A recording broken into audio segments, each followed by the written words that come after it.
Well, good morning. This is Russell Howard with good news to live by from the Richland Road Church of Christ.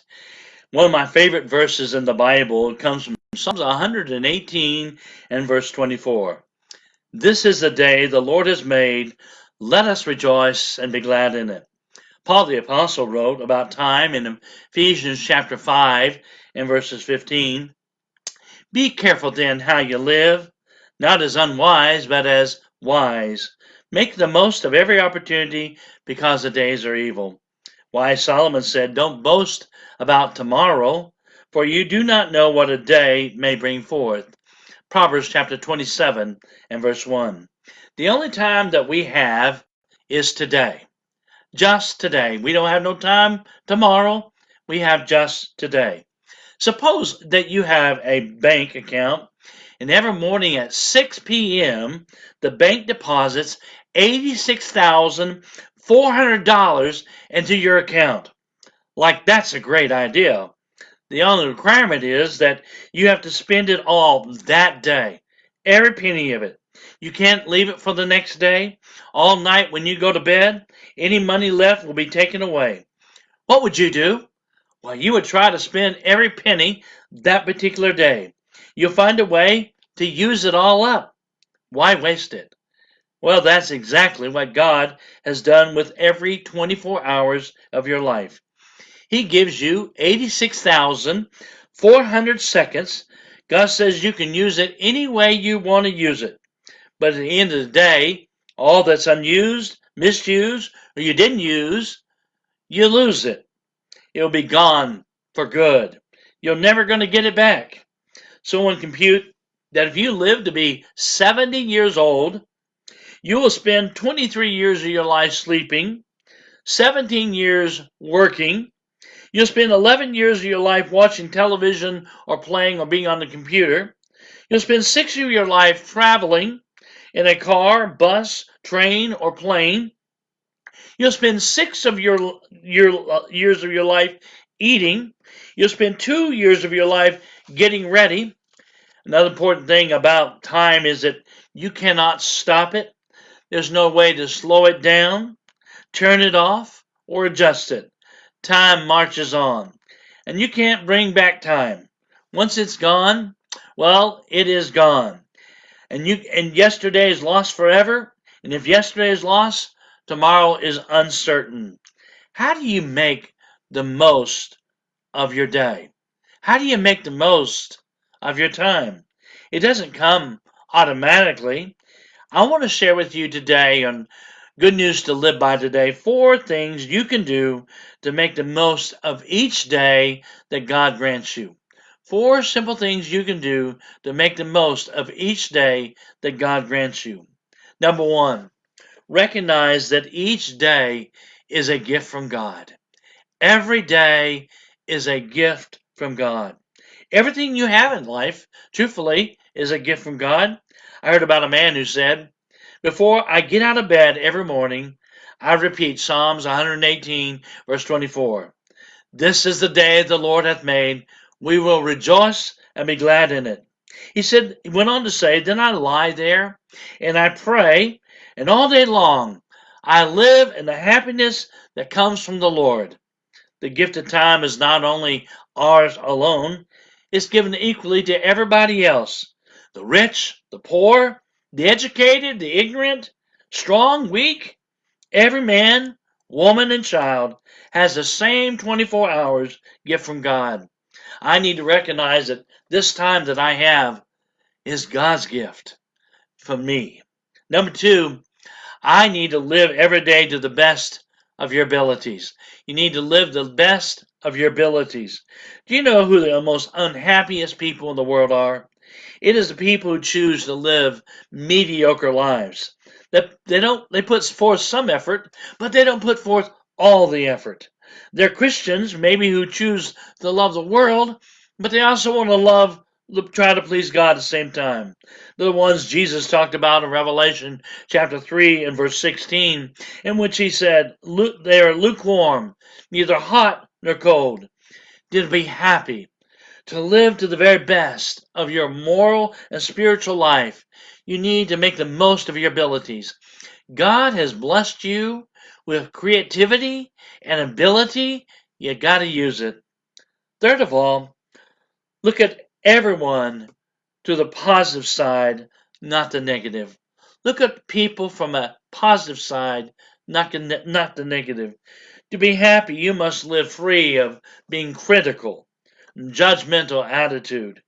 Some of the most unhappiest people are those who have no intention of being malicious, but live cynical attitude days every day. They're just cynical all the time. A man speaking to his friend pointed out to another coworker and said, "He's a manufacturer." His friend arched his eyebrows back and said, "A manufacturer?" He said, "Yeah, he manufactures unhappiness, his own." If you find a great deal to be critical about in life, then the trouble could be it's not with life, but with you. Look for the good in people. Look for not the bad. Look for the good in situations, not the bad. I know that many of you are locked up and kind of not locked up, but you're staying at home, and some of you are getting bored. But you know what? There's a lot of good that you can do. And think about what is the positive good things you can do in the time that you're at home, how good it can be. So what I need to do is I need to recognize every day is a gift from God. I need to use my abilities. I need to look at people from a positive standpoint, not negative. And last of all, I need to live each day with absolute trust in God. Absolute trust in God. Imagine these three scenarios. Scenario number one, a stranger walks up to you asking for $5 to put gas in his car to go visit somebody in a hospital in Columbus. Now, you don't know this guy. You may or you may not choose to give him money, but how confident you are, it will be in him telling the truth. Will he give it back? How confident would you be that you'll get the money back? Probably not very confident. Let me look at scenario number two. You're at work or school and at the vending machine, someone comes by, you've seen them before at work, but you really don't know them, and they say, I left my money at home today, and I don't have no money to buy lunch. And they say, can I borrow a couple dollars?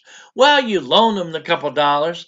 Now, what's the odds of you probably getting them back? Maybe fairly good chance. But let me ask the last one.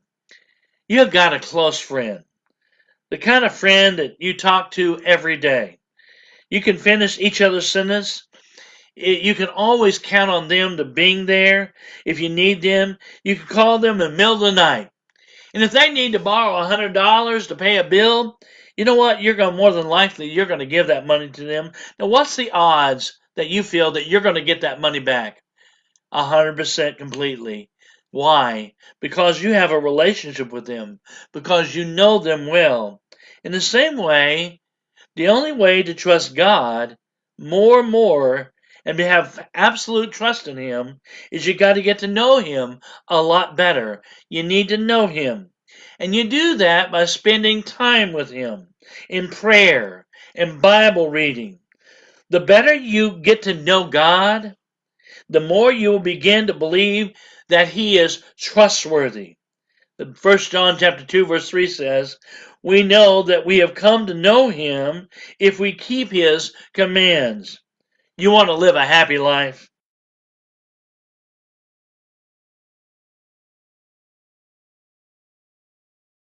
This is the day that the Lord has made. Let us rejoice and be glad in it. Well, let me close with some good news for the day, if I could.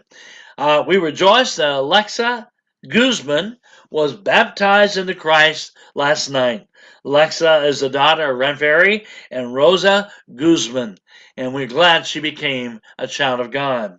Matt Dom will be doing a podcast tonight at 7 p.m. on the Heroes Hall of Fame at 7 p.m. on our Facebook page. The Mid-Ohio food giveaway at our congregation has been canceled for this weekend.